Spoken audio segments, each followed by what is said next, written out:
महाप्रभु जगन्नाथ जी को नृत्य बहुत प्रिय है देखना, और उसमें भी जो यहाँ की कला प्रमुख जो नृत्य होता है, उस नृत्य को देख करके तो महाप्रभु जी बड़े आनंदित हो जाते हैं। रथ जब चलता है ठाकुर जी का, सब पंडा पुजारी रहेंगे, सब लोग रहेंगे, लेकिन नृत्य जरूर चल रहा होगा, या तो रथ के आगे पीछे इधर उधर कहीं ना कहीं नृत्य चलता रहता है। ठाकुर जी नृत्य दर्शन करते हैं। ऐसे आज सुंदर यहाँ पर पधारे, उन्होंने नृत्य भी किया। मानो ऐसा लगता है कि पूरी कथा की व्यवस्था, योजना, स्वागत, सत्कार सब कुछ महाप्रभु जगन्नाथ जी स्वयं ही कर रहे हों। किसी मानव की इतनी स्थिति नहीं लगती है कि चारों वेदों के ब्राह्मण भी आ जाएं, यहाँ का प्रमुख नृत्य भी हो जाए, शंकराचार्य मठ से वहाँ के प्रतिनिधि भी आ जाएं, पूज्य महाराज जी भी आ जाएं, इतने सारे वैष्णव इकट्ठे हो जाएं, ठाकुर जी के तीनों रथ विराजमान हो जाएं, तीनों रथों पर ठाकुर जी विराजमान हो जाएं। ये सारी योजनाएं किसी मानव के वश से तो नहीं हो सकती हैं। ये सारी योजनाएं महाप्रभु जगन्नाथ जी स्वयं बना रहे हैं, स्वयं करा रहे हैं। तो परम आनंद हुआ।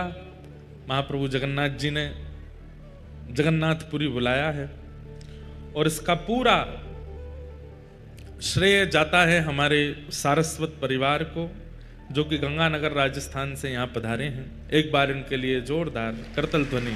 देखिए, हमको बहुमान करने में बहुत डर लगता है कि कहीं सामने वाले में अभिमान ना आ जाए, लेकिन हम बहुमान उसी का करते हैं जिसको हमें पता है कि इसको मान नहीं होगा। तो जो हमारा ये परिवार है, इन्होंने संकल्प तो लिया है कि हर तीर्थ में कथा करानी है। ये पहली कथा यहां से प्रारंभ हो रही है जगन्नाथ जी से, और उत्साह में कोई कमी नहीं है, उत्साह परिपूर्ण है, खूब भाव है, खूब बिल्कुल लगे हैं चकाचक आनंद में कि कोई कमी रह ना जाए। सब जैसे महाराज जी कहें, जैसे ब्राह्मण देवता कहें, जैसे सब लोग कहें, वैसी सब व्यवस्था। एक होता है ना कि हम कथा करा रहे हैं, हम जैसे चाहेंगे वैसे होगा, नहीं, जैसे हमारे ब्राह्मण देवता चाहेंगे, जैसे संत जन चाहेंगे, जैसे महाराज जी चाहेंगे वैसे होगा। हमारी कोई इच्छा नहीं है। और वास्तविक में यही, ऐसी ही कथाएं कहने में, सुनने में और करने में सुख मिलता है, जहां पर पूर्ण समर्पण कर दिया जाए ठाकुर जी के सन्मुख कि आप करो। ये पूरा जो पंडाल है कितना सुंदर रूप से बनाया गया, पूरे ऊपर यहाँ की कलाएं छापी गई हैं, पीछे ठाकुर जी के तीनों रथ विराजमान हुए। श्री जगन्नाथ महाप्रभु जिस रथ में विराजमान होते हैं उस रथ को नंदी घोष रथ कहते हैं। नंदी घोष रथ में महाप्रभु जगन्नाथ जी विराजमान होते हैं, और तालध्वज रथ में श्री बलभद्र जी, श्री बलराम जी विराजमान होते हैं, और दर्प दलन जो व्यासपीठ के पीछे विराजमान है, इस रथ में श्री सुभद्रा जी विराजमान होती हैं। इन तीनों रथों के दर्शन की भी महिमा अद्भुत है, महिमाओं से परिपूर्ण है। महात्म खत्म कहते कहते दिन खत्म हो जाएंगे, लेकिन जगन्नाथपुरी के महात्मा नहीं पूरे हो सकते। इतना महात्मा है जगन्नाथ जी का, एक एक भाव का, एक एक वस्तु का, आरती का अलग, दर्शन का अलग, बड़ श्रृंगार का अलग, चंदन लागी का अलग, रथ यात्रा का अलग, गुंडीचा दर्शन का अलग, महाप्रसाद का अलग, स्नान पूर्णिमा का अलग। हर दिन इतने महात्म हैं, इतने महात्म हैं। इसलिए महाराज जी बोले, वो बात हमें बढ़िया लगी, यहां लेटना ही दंडवत है, कुछ नहीं, आप पड़े रहो, कोई मत करो। इसलिए हमारा वृंदावन भी कोई कम नहीं है, वो भी ये उड़ीसा का वृंदावन है जगन्नाथपुरी। और श्री चैतन्य महाप्रभु, जब चैतन्य महाप्रभु ने संन्यास ग्रहण किया तो वे वृंदावन जाने चाहते थे, वृंदावन में रहना चाहते थे, लेकिन अपनी मां को जब प्रणाम करने के लिए गए तो मां ने महाप्रभु जी को आज्ञा दी, देखो आप संन्यास ले रहे हो, अच्छी बात है, आपकी इच्छा है, पर वृंदावन बहुत दूर है, मायापुर जहां महाप्रभु जी विराजे वहां से नदिया। बीच बीच में इन 7 दिनों में महाप्रभु जी के चरित्र भी हम सुनेंगे। चैतन्य महाप्रभु जी का कैसा भाव जगन्नाथपुरी के प्रति। अभी जयपुर में श्री चैतन्य महाप्रभु का 3 दिन तक चरित्र कहने का अवसर मिला, अद्भुत है। तो श्री चैतन्य महाप्रभु जब अपनी मां को प्रणाम करने के लिए गए तो मां ने कहा, देखो तुम सन्यास ग्रहण कर रहे हो, लेकिन हमारी इच्छा है कि तुम मायापुर बंगाल से इतनी दूर वृंदावन तो मत जाओ। क्यों? महाप्रभु जी तो चाहते ही वृंदावन जाना थे। तब माँ ने कहा कि देखो, कल को अगर हमारे प्राण गए, वृद्धावस्था तो है हमारी, कल को प्राण गए तो आने में भी तुम तक संदेश पहुंचने में कितना समय लगेगा, फिर तुम आ भी पाओगे कि नहीं, बहुत लंबा समय लग जाएगा। इसलिए हमारी तुमसे प्रार्थना है कि बंगाल के समीप में ही उड़ीसा है और उड़ीसा में महाप्रभु जगन्नाथ जी विराजते हैं, वो जगन्नाथपुरी ही श्री वृंदावन है। इसलिए और कोई बात हमको नहीं कहनी है, केवल आपसे एक ही निवेदन करना है कि आप जगन्नाथपुरी में विराजो। तो अपनी मैया के वचन निभाने के लिए श्री चैतन्य महाप्रभु जगन्नाथपुरी में रहे, जगन्नाथपुरी में निवास किया।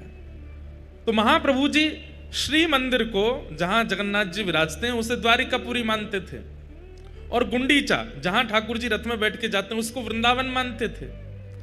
साक्षात समुद्र को ही श्री यमुना जी का स्वरूप मानते थे, और लीलाचल पर्वत को श्री गिरिराज जी मानते थे।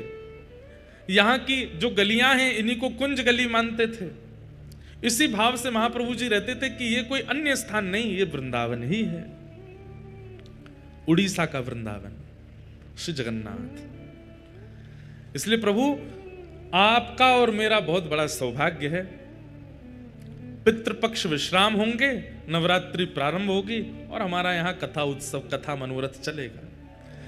तो इस कथा का मूल उद्देश्य है, हमारे सारस्वत परिवार के जो हमारे भैया हैं, इनके ठाकुर जी का जन्मोत्सव है, और अपने ठाकुर जी के जन्मोत्सव के उपलक्ष्य में यह कथा इन्होंने यहां करवाई है।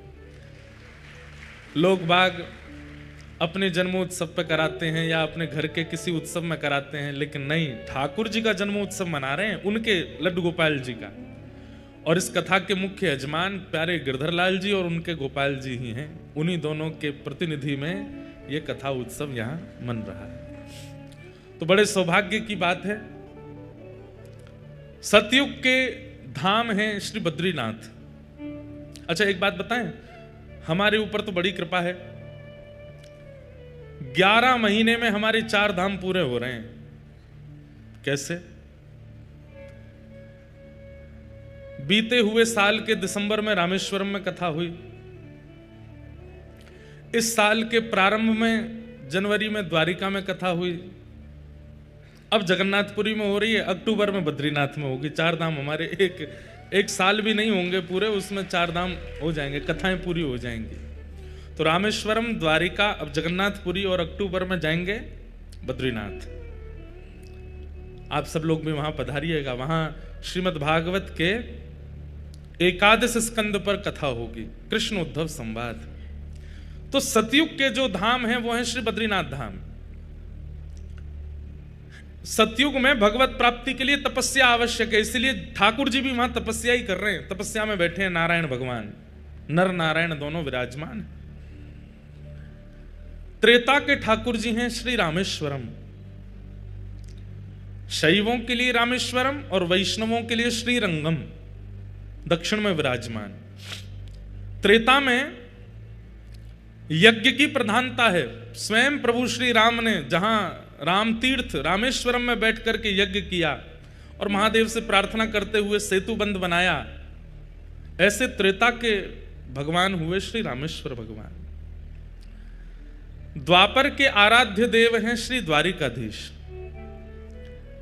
और द्वापर में यज्ञ की प्रधानता नहीं है, तप की प्रधानता नहीं है, ठाकुर जी की सेवा की प्रधानता है। इसलिए सेवा अद्भुत होती है। चकाचक राजभोग पाते हैं, बाल भोग पाते हैं, ब्यारू भोग पाते हैं, सुंदर श्रृंगार करते हैं, राजाधिराज महाराज बनकर के द्वारिका में ठाकुर जी बैठते हैं। तो सतयुग, त्रेता, द्वापर और कलयुग के भगवान हैं श्री जगन्नाथ महाप्रभु। इसलिए बंधुओं एक बात बोलें, कलयुग में व्यक्ति इतने पाप कर्म करता है।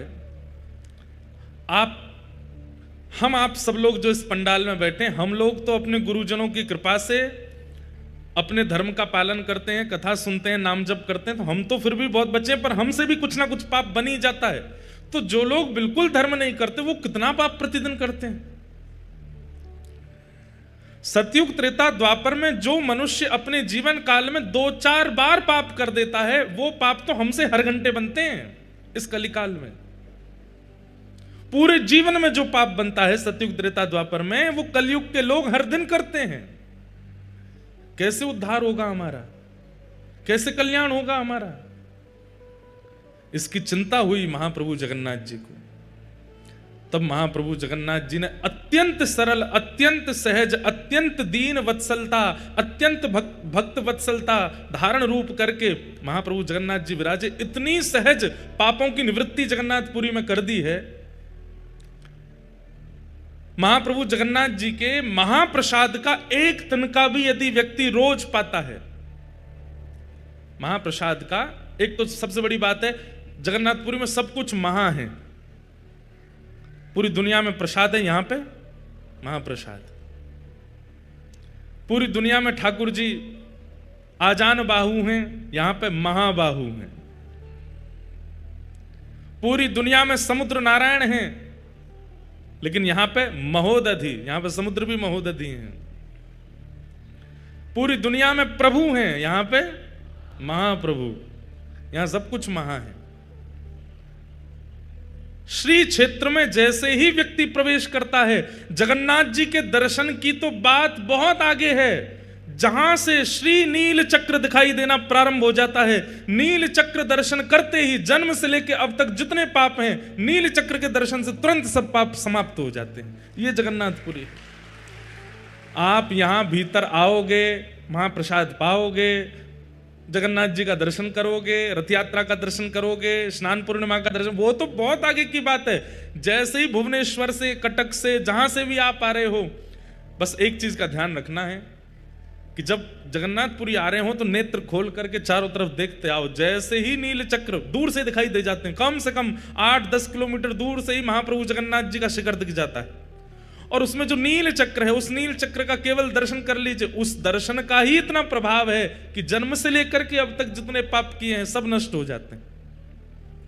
सोचो, जैसे नील चक्र देखा हमारे पाप शून्य हो गए, 0, कुछ नहीं बचा अब हमारे अंदर। अब यहां रह करके जगन्नाथ जी दर्शन किए, महाप्रसाद पाया, यहां रह करके कथा सुन रहे हैं, महोदधि समुद्र में स्नान करेंगे। आज एकादशी है। स्कंद पुराण में कहते हैं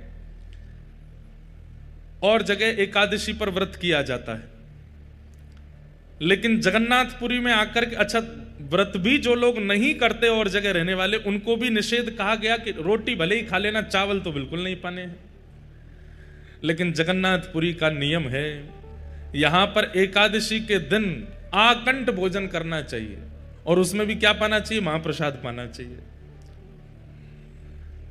आकंठ। अच्छा एक बात और, कई लोग कहते हैं कि श्री जगन्नाथपुरी में एकादशी नियम होता ही नहीं, और अगर ये बहाना लगा करके होटल पे खा रहे हैं, बाहर कुछ भी खा रहे हैं, चाउमीन पिज्जा बर्गर उड़ा रहे हैं एकादशी के दिन, और कह रहे हैं कि यहां तो एकादशी होती नहीं, तो महापाप लगेगा। एकादशी के दिन केवल और केवल महाप्रसाद ही आप लोग पा सकते हैं। ठाकुर जी का अधरामृत पाने की आज्ञा है, बाहर का अपनी जीव के चटोरेपन के लिए कुछ खाने लग जाओगे तो अपराधी ही है भैया वो। इसलिए आज एकादशी है। आज हम सवेरे निकले बंबई से, कुछ नहीं पाए, केवल पानी पर रहे। यहां पहुंचे लगभग 12:30 बजे, महाप्रभु का प्रसाद आया। सबसे पहले वही और इतनी कृपा करते हैं महाप्रभु जी, मैं जब जब जगन्नाथपुरी आता हूं अधिकतर मेरा आगमन एकादशी पर ही होता है, और एकादशी पर यहां महाप्रसाद पाने का अवसर प्राप्त होता है। एकादशी के दिन जितनी क्षमता है उससे ज्यादा पाना है, आकंठ पाना है। हाँ हाँ, जितनी खुराक है उससे अधिक पाने की आज्ञा करते हैं स्कंद पुराण में। ऐसे महाप्रभु जगन्नाथ जी की हम नगरी में आए हैं। बंधुओं, आज तो कथा हुई, शाम को 4:30 बज गए, सब लोग इधर देखो, पर कल से कथा का समय है सुबह 10 बजे से। 10 बजे से लेकर के 1 बजे तक का समय है कथा का। आप सब लोग उससे पूर्व ही बाल भोग आदि करके बिल्कुल चकाचक आनंद करके सब लोग आके बैठ जाना 10 बजे तक, और फिर 10 बजे से लेके 1 बजे तक हम लोग कथा श्रवण करेंगे। फिर कल हम पूरी आपको सूचना देंगे हर दिन कथा के बाद में क्रम क्या है। कथा यहां 1 बजे पूरी होगी, उसके बाद आप सब लोग जाकर के अपना प्रसाद आदि पाके थोड़ी देर विश्राम करो। शाम को एक स्थान बता दिया जाएगा, 4:30 5 जो भी समय रहेगा उतने बजे सब लोग वहां इकट्ठे होंगे, अपने अपने साधन अपने आप लेकर के आएंगे। और जिनको बहुत ही आराम करने की इच्छा वो आराम भी कर सकते हैं, कोई दिक्कत नहीं है। महाराज जी बोल गए आराम दंडवत है, करते रहो, दंडवती करते रहो। जो यहाँ केवल कथा सुनेंगे और लेटे रहेंगे उनकी दंडवती होती रहेगी। लेकिन कुछ लोगों को प्रतिबंध है, वो दंडवती ज्यादा नहीं कर सकते, जैसे हमारे परिकर के लोग। हमारे परिकर के लोग तो बेचारे भूखे प्यासे से रहे, सोवे के काजे, उन लोगों को बिल्कुल निषेध है, वो दंडवती नहीं कर सकते। बाकी जो थोड़े वयोवृद्ध हैं, थोड़ी उम्र के हैं, खूब चकाचक आप लोग सोइए, कोई दिक्कत नहीं। लेकिन जितने युवा हैं सब इकट्ठे हो जाएंगे और फिर संध्या के समय रोज की योजना बनेगी कहां कहां दर्शन के लिए हम लोग जाएंगे। वहां दर्शन को जाया करेंगे, वहां जाकर के खूब उन्माद कीर्तन करेंगे, आनंद करेंगे। लौटते समय फिर महाप्रभु जगन्नाथ जी का दर्शन करते हुए अपने अपने कक्ष में सब लोग जाएंगे। हम आप लोगों के साथ में ही रहेंगे, तो ज्यादा खींचा तानी, फोटोग्राफी, सेल्फी वेल्फी करना मत। सब बिल्कुल ऐसे चलेंगे, बाल गोपाल चौर प्रचार प्रसार मंडल।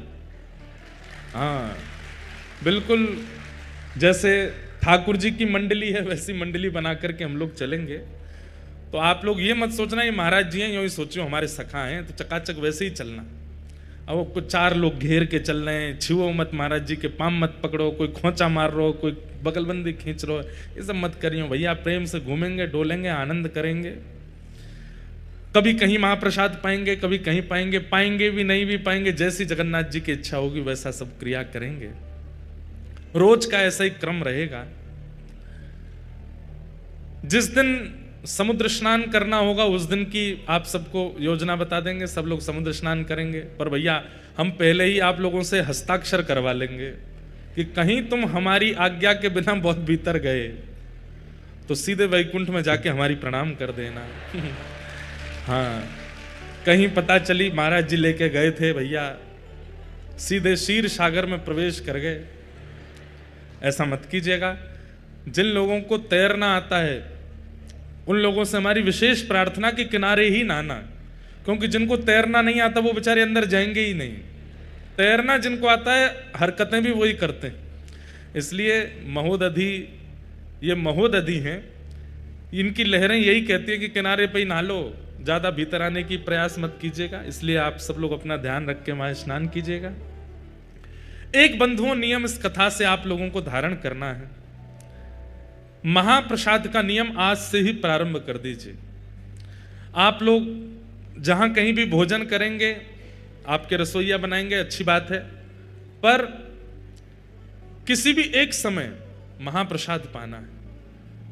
महाप्रसादे गोविंदे, यहां का महाप्रसाद सामान्य नहीं है।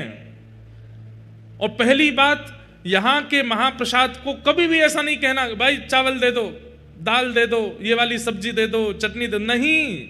आप महाप्रसाद के अलावा अन्य किसी भी शब्द का प्रयोग करेंगे अपराध लगेगा। ठाकुर जी से भी ज्यादा महिमा है यहां महाप्रसाद की। इसलिए महाप्रसाद का नियम आज से आप लोगों को धारण करना है। 7 दिन तक जो यहां रहेंगे 24 घंटे में एक बार महाप्रसाद आपके मुखमंडल में जाना चाहिए। महाप्रसाद के कुछ नियम हैं। पहला नियम, धरती पर बैठ करके ही पाना है। जिन लोगों के पांव में ताकत ना हो वो कुर्सी पर बैठ सकते हैं, बाकी धरती पर ही बैठना है। आसन लगाना नहीं है, किसी भी प्रकार की चद्दर दरीचा कुछ नहीं बिछाना है नीचे। सामान्य पृथ्वी पर बैठिए और सामने पत्तल केले के पत्ते में महाप्रसाद ग्रहण कीजिए। दूसरा नियम, महाप्रसाद के प्रत्येक ग्रास को लेते समय यही मानना है कि श्री महाप्रभु जगन्नाथ जी ही मेरे अंतस्थ में, जैसे कथा में कानों से प्रवेश करते हैं, दर्शन में नेत्रों से प्रवेश करते हैं, ऐसे महाप्रसाद के रूप में मुख से प्रवेश कर रहे हैं, भीतर जा रहे हैं महाप्रभु जी। प्रत्येक ग्रास को लेते समय यही भाव रखना है कि ये महाप्रभु जगन्नाथ जी हैं। एक तिनका भी छोड़ना नहीं। भले ही 2 घंटा लग जाए, घूम घूम करके आओ, थोड़ा पचा के फिर पालो, लेकिन वो छोड़ना नहीं है।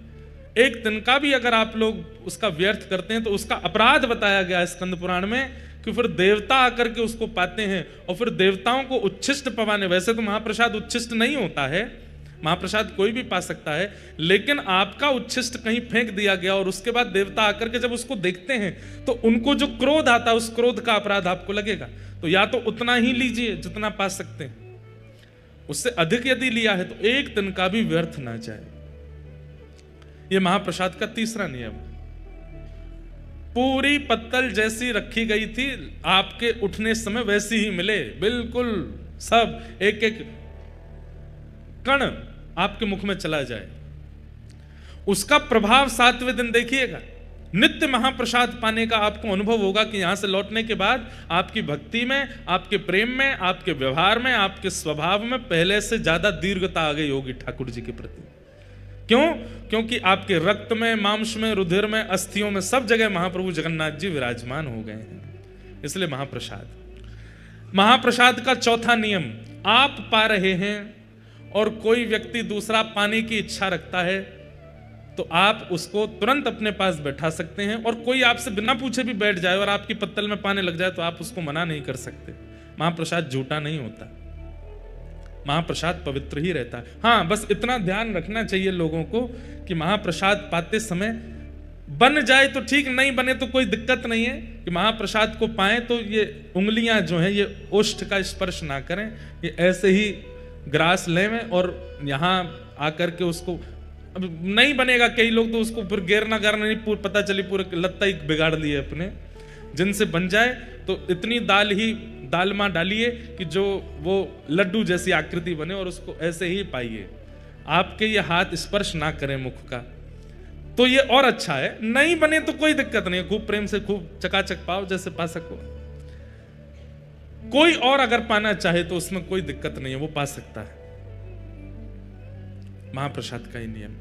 7 दिन तक तो यहां महाप्रसाद पाना ही है। हमारा नियम तो ऐसा है कि हम सुबह से रात्रि तक और कुछ पाने वाले ही नहीं है।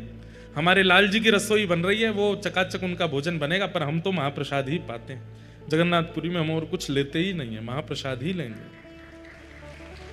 तो महाप्रसाद 7वां दिन जब यहां पूरा हो जाए तो यहां से जाते समय महाप्रसाद की पोटली आप सब लोग लेके जाइएगा। उसमें से रोज एक तिनका पाना है, एकादशी हो, द्वादशी हो, कुछ भी हो। और सुनिए, सूतक हो, पातक हो, कुछ भी हो, घर में महाप्रसाद रोज पाया जा सकता है। मंदिर में प्रवेश निषेध होता है कई विशेष दिनों में, लेकिन महाप्रसाद को ग्रहण करने की अनुमति हर स्थिति में है। नहाए हो, बिना नहाए हो, पवित्र हो, अपवित्र हो, सो रहे हो, सो के उठे हो, जब चाहो महाप्रसाद का एक तिनका रोज लेना। महाप्रसाद ये ऐसे महाप्रसाद नहीं बन जाता। जगन्नाथ जी की सबसे बड़ी रसोई है विश्व में।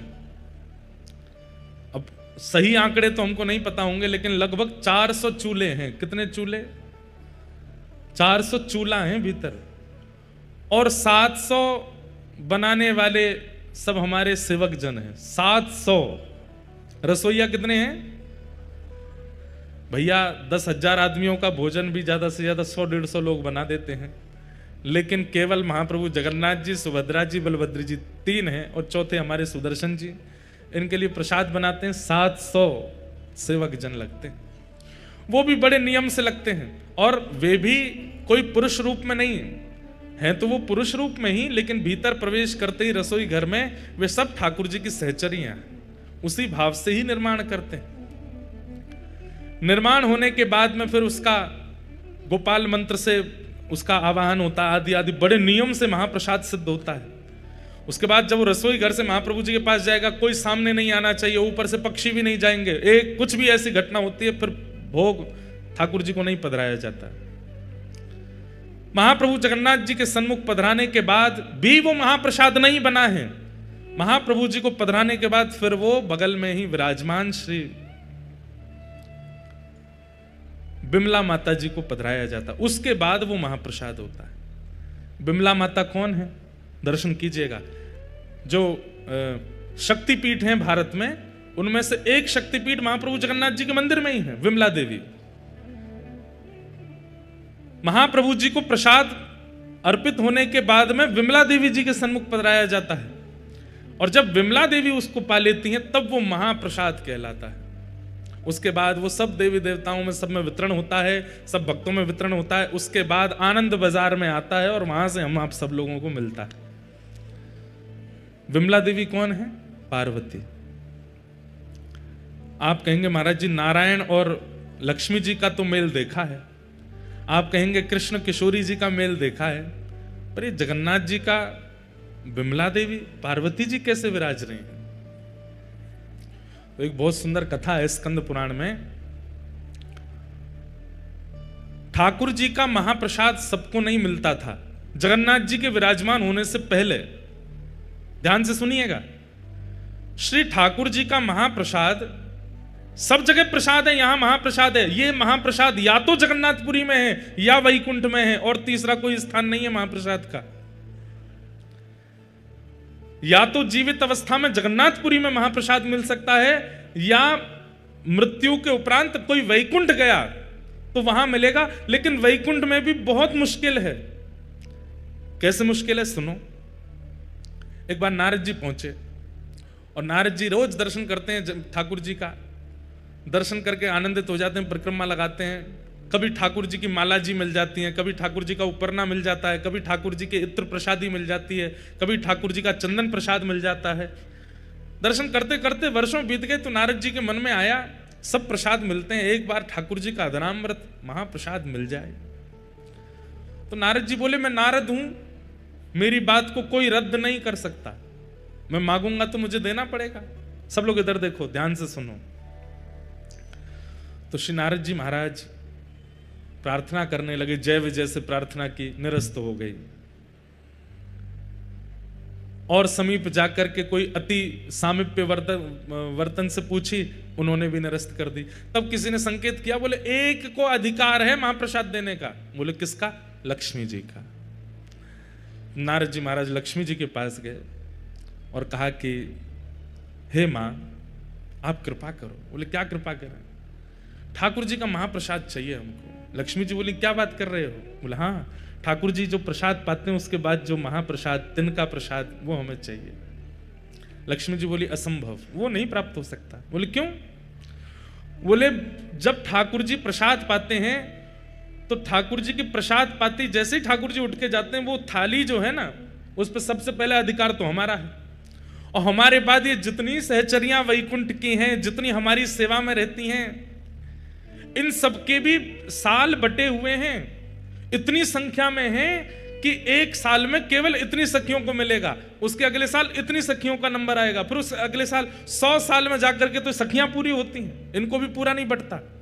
जय विजय आदि तक को प्राप्त नहीं हो पाता, आपको कैसे दे दें? एक एक तिनके के भी 5-5 हिस्से होते हैं और वो बटता है सब में। सोच रहे हैं आप? ठाकुर जी की प्रसादी का एक चावल, उसके 5 हिस्से किए जाते हैं, और वो थोड़े थोड़े छोटे छोटे से हिस्से जो हैं तिल के बराबर, वो बटते हैं, वो पाकर के आनंदित होते हैं। कैसे देते हैं आपको? बिल्कुल समय ही नहीं है, यहाँ तो अभी लंबी लाइन है, 1-1.5 करोड़ साल बाद आना, तब हो सकता है कि एक तिनका का एक अंश तुमको मिल जाए। नारद जी महाराज बोले मुझ पर कृपा करो, इतना प्रतीक्षा नहीं कर सकता, एक बार महाप्रसाद पाना है। 1 दिन, 2 दिन, 10 दिन, 1 महीना बीत गए तो लक्ष्मी जी बोली एक काम हो सकता है। बोले क्या? अपने जटा जूट खोल लो, लहंगा फरिया पहन लो, गले में सुंदर हार धारण करके, कानों में कुंडल लगा के, आंखन में काजल लगा के गोपी बन के आओ, तो हम तुमको सहचरियों में ले लेंगे अंदर, और फिर सहचरियों में फिर वहां तुम थोड़ा हट पूर्वक, छल पूर्वक, कैसे भी करके जिस पंक्ति का प्रसाद, महाप्रसाद का समय, उसमें कैसे भी बैठ जाना, तो तुमको एक तिनका मिल जाएगा। नारद जी बोले इसमें क्या, हमारे ठाकुर जब लाली बनवे में संकोच ना करें तो हम कब करेंगे? और श्री नारद जी तुरंत महाराज अपनी जटा जूट खोल करके बढ़िया सुंदर शीश पर चुनरी। इसका भाव क्या है? ठाकुर जी की निज सेवा में जाने के लिए चाहे जहां हो, गोपी तो बनना पड़ेगा। और गोपी मतलब हृदय से गोपी। नारद जी महाराज सखी बन गए। लक्ष्मी जी चुपचाप उनको रसोई घर में ले गई। बोले ठाकुर जी को नहीं पता चलना चाहिए, क्योंकि इतने सब लोग हैं, सब पर कृपा होती है, तो ठाकुर जी को कोई ये इस प्रकार से कोई प्रवेश करता, ठाकुर जी को बहुत संकोच लगता है कि अभी इतने लोग बैठे हैं, इतने वर्षों की प्रतीक्षा है और आप जबरदस्ती ये वीवीआईपी बीच में घुसे आए हो। ठाकुर जी को अच्छा नहीं लगता, इसलिए ठाकुर जी को पता नहीं चलना चाहिए, चुपचाप यहाँ सेवा करते रहो। नारद जी बेचारे कभी बर्तन मांजने की सेवा, कभी सामग्री अमनिया करने की सेवा करते हैं। एक दिन ठाकुर जी का महाप्रसाद मिले और एक दिन पता नहीं कैसे योजना बनी और नारद जी उस पंक्ति में बैठ गए जिस पंक्ति में महाप्रसाद के 5-5 टुकड़े बांटे जा रहे हैं।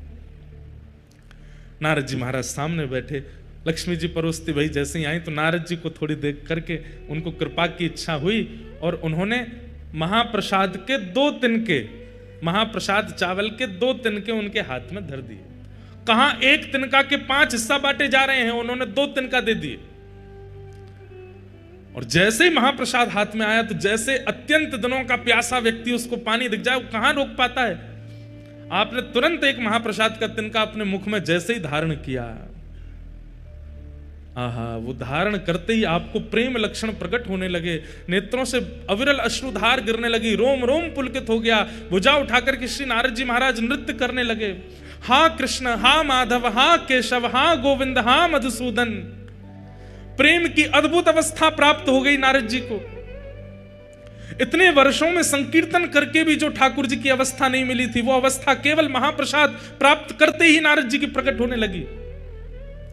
इतने में ठाकुर जी की दृष्टि गई, ये कौन सखी है, ये कौन नई नवेली सहचरी है, इतनी जोर से नृत्य कर रही है। लक्ष्मी जी बोले कोई नहीं मैं संभालती हूं। लक्ष्मी जी हाथ पकड़ करके लेके गई नारद जी को, क्या कर रहे हो, फंसवाओगे सबको। नारद जी के तो नेत्र लाल पड़ गए, बोले हे मां, अभी तो केवल 1 तिनका पाया है और ये तिनका पाकर के मैं इतना आनंद में आ गया हूं। वर्षों से, करोड़ों वर्ष निकल गए नाम जपते जपते, ऐसी स्थिति का अनुभव नहीं किया जो स्थिति का अनुभव केवल महाप्रसाद का 1 तिनका पाकर के मुझे हो रहा है। लक्ष्मी जी बोली इसलिए नहीं देते हैं, तुम देखो क्या हालत हो गई, अब जल्दी जाओ यहां से। ठाकुर जी को पता चल गई तो दिक्कत होगी। वैकुंठ से ही चले गए, नाच रहे हैं, कभी किसी लोक में जा रहे हैं, कभी किसी लोक में जा रहे हैं। सब नारद जी की इस भाव दशा को देख करके आश्चर्यचकित हो रहे हैं कि ये कैसे हो गया। नृत्य करते करते करते करते श्री नारद जी महाराज पहुंचे कैलाश। कैलाश में विराजमान महादेव। बाकी सब तो नारद जी का नृत्य देख करके अनुमान लगा रहे हैं कि हुआ क्या है, लेकिन महादेव तो महादेव हैं, वो तो देखते ही पहचान गए। नारद जी नृत्य कर रहे हैं, भुजा उठा करके तुरंत महादेव गए और महादेव जाकर के हाथ जोड़ के बोले, हे मेरी गृहिणी के गुरुदेव, हमारी पार्वती जी पत्नी के गुरुदेव हो आप। हमें पता है कि कोई अद्भुत पूंजी मिली है ठाकुर जी की और उसी से ये भावावेश आपके चित्त में आ रहा है। अब प्रतीक्षा नहीं हो रही है, जल्दी हमें प्रदान कर दो। नारद जी बोले मेरे पास नहीं है। बोले मुझे सब दिख रहा है, हाथ में दबाए बैठे हो, 1 तिनका पा लिया, 1 अभी बच्चा, ये हमको दे दो। नारद जी बोले प्रभु बस इच्छा नहीं हो रही है, इसके प्रति तो स्वार्थ हो रहा है कि मैं कैसे दे दूं आपको। शंकर जी बोले अच्छा तो फिर आगे तुमको बहुत काम पड़ेंगे हमसे, फिर क्या करोगे। अरे भाई हम भी महादेव हैं ना, हम पे भी कृपा कर दो। अकेले नृत्य करने में क्या सुख मिलेगा, हमें दे दोगे तो हम भी नृत्य करेंगे, दोनों फिर साथ में नृत्य करेंगे, यमुना प्लेन पर नृत्य करेंगे, समुद्र तट पर नृत्य करेंगे, कैलाश की चोटियों पर नृत्य करेंगे, 1 से 2 भले। नारद जी बोले हाँ ये तो ठीक है, अकेले नृत्य करने से ज्यादा सुख तो एक संग में और हो जाए तो और सुख मिलेगा। तुरंत नारद जी ने वो महाप्रसाद का 1 तिनका महादेव को दिया और जैसे ही महादेव ने पाया तो जो दशा अभी तक नारद जी की वो महादेव की भी हो गई। जटाजूट खोल करके महादेव भी भुजा उठा करके कभी नारद जी के गले में गलवैयां डाल करके नृत्य करें और नेत्रों से अश्रुपात हो रहा है। प्रेम लक्षणा भक्ति प्रकट हो गई दोनों के चित्त में। कभी यमुना तट पर, कभी गंगा तट पर, कभी नर्मदा तट पर, कभी समुद्र तट पर, कभी हिमालय की चोटियों पर, कभी किसी लोक में, कभी किसी लोक में, बस विचरण करके भावावेश में नृत्य कर रहे हैं। पार्वती जी बोली महादेव को हुआ क्या है, भावावेश में रुदन करते रहते हैं, नृत्य करते रहते हैं, इतने आनंद में छके पगे हमने पहले कभी नहीं देखे। महादेव आनंद में तो हमेशा रहते हैं, लेकिन महादेव का आनंद कैसा है, प्रकट नहीं करते हैं, अंदर ही अंदर इंट्रोवर्ट है महादेव, नेत्र बंद करके बैठे रहेंगे। लेकिन अब महादेव की स्थिति ऐसी है कि जो आनंद हृदय का है वो प्रकट हो रहा है। अरे कहां तक कहें, नारद जी और महादेव का जो दर्शन करता है वो भी नृत्य करने लगता है, उसके चित्त में भी वही भाव प्रकट हो जाता है। परंतु पार्वती जी समझ गई कि कुछ तो इन्हें ऐसा मिला है जिसके कारण ये ऐसे हो रहे हैं। महादेव से पूछा, महादेव ने तो उत्तर नहीं दिया, तो सीधे नारद जी के चरण पकड़े। गुरुदेव, आपने क्या दिया है इनको? कुछ तो आपने खिलाया है, कुछ तो आपने ऐसा बताया है, या कुछ तो आपने दिखाया है जिससे ये ऐसे हो गए। मुझे भी दिखाओ, मुझे भी बताओ, या मुझे भी खिलाओ।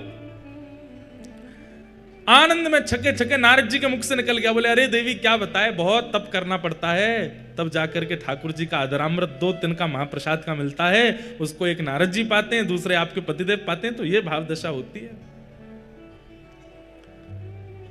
बोले 2 ही तिनका थे? बोले हाँ। एक आपने पा लिया? बोले जी। और एक? बोले एक इनने पा लिया। तो इन्होंने हमको क्यों नहीं दिया? एक के 2 तिनका भी तो हो सकते थे। और हमने तो सुना वैकुंठ में एक के 5 तिनका होते हैं, तब बांटा जाता है। नारद जी बोले, अब तो माहौल गर्म हो रहा है, तो धीमे से बोल गए, हमने तो कही थी इनसे 1 के 2 कर दो। हम तो इनको बोल के गए थे, और हमने 1 के 2 नहीं, हमने 1 के 4 कही थी, कार्तिकेय गणेश जी को भी खिला देना। लेकिन इनके मन में स्वार्थ आ गया, अकेले ही पा गए पूरा। और ऐसा कह के नारद जी तो वहां से चलते बने, नाच रहे हैं। महादेव बोझा उठा के पार्वती जी सामने क्रोध में खड़ी हैं। आपको गुरुदेव कह के गए थे कि 2 तिनका कर लो, फिर भी नहीं दिया मुझको, इतना स्वार्थ आपके चित्त में आ गया है। अरे वैसे सब मिल बांट करके रहते हैं, लेकिन ठाकुर जी का अधरामृत मिला, अकेले पा गए, एक बार भी नहीं सोचा कि थोड़ा इनको भी देते हैं। आपके गुरुदेव ने कब कहा कि 2 तिनका? मेरे गुरुदेव पे लांछन नहीं लगाओगे, वो कह के गए थे आपसे, बता के गए मुझको। कहां है तुम्हारे गुरुदेव? पता चली वो तो गए। अब तो यहां पार्वती जी नाराज हो गई, ना पा रही हैं, ना सो रही हैं, ना कुछ कर रही हैं।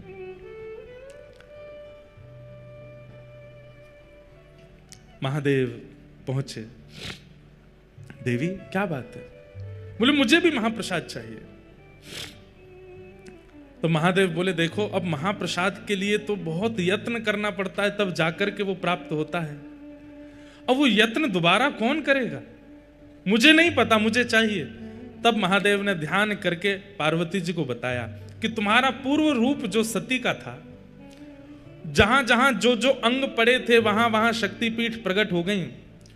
उन्हीं में तुम्हारा नाभि क्षेत्र जो है वो एक श्री क्षेत्र समुद्र तट पर नीलाचल पर्वत पर विराजमान है। वहां जाकर के तुम तप करो, और वहां तुम इसी भाव के लिए तप करो कि तुम्हें ठाकुर जी का महाप्रसाद मिले। और उस तप के प्रभाव से देवी हमको तो 1 तिनका मिला है, लेकिन मैं दीर्घ दृष्टि से देख पा रहा हूं, अगर तुम्हारा तप सफल हो गया तो महाप्रभु जगन्नाथ जी का जो 1 तिनका मुझे और नारद जी को मिला, वो महाप्रभु जी का महाप्रसाद की पूरी हंडी महाप्रभु जी के भोग लगने के बाद सीधे आपके सन्मुख आएगी, और आप जब प्रसाद पाओगे उसके बाद ही वो महाप्रसाद बनेगा और सबको वितरण किया जाएगा।